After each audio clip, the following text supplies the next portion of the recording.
Qu'est-ce que le chant grégorien?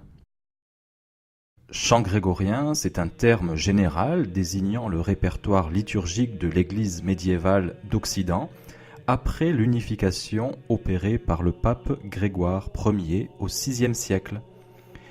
Il est aussi appelé plein chant, du latin planus cantus, qui signifie chant plat.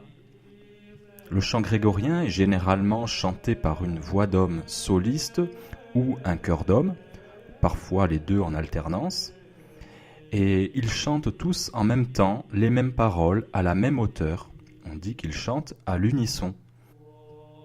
Les chants grégoriens sont donc des monodies, c'est-à-dire des chants à une seule ligne mélodique. Ces chants ne sont pas accompagnés d'instruments, il est chanté a cappella.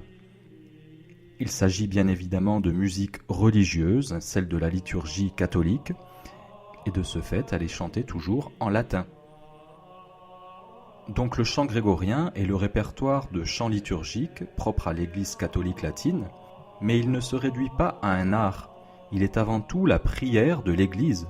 Ce chant primitif s'est lentement élaboré entre le 5e et le 13e siècle. À la fin du 8e siècle, le chant romain prend le nom de chant grégorien.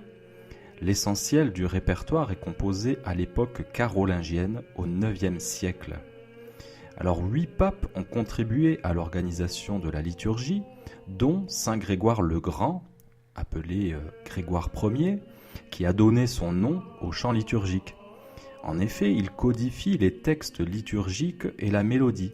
Sous Pépin le Bref, puis sous Charlemagne, la liturgie romaine est adoptée dans l'Empire franc. Elle devient un élément unificateur entre les peuples. Le chant grégorien se propage dans presque toutes les églises d'Occident, Gaule, Angleterre, Allemagne. Les mélodies se transmettent oralement. Il fallait 10 ans d'études pour devenir chantre, c'est-à-dire pour apprendre par cœur textes et mélodies. L'apparition des premiers signes musicaux date de la fin du 9e siècle. Il s'agit de neumes, c'est-à-dire des petits signes placés au-dessus du texte latin pour indiquer l'inflexion de la voix à suivre. L'écriture musicale, à proprement parler, est plutôt née au XIe siècle grâce à un moine bénédictin qui s'appelait Guy d'Arezzo, et les notes désignées jusqu'alors par les lettres de l'alphabet prennent alors les dénominations actuelles ut, ré, mi, fa, sol, la, qui sont empruntées à l'hymne des Vêpres de Saint Jean-Baptiste.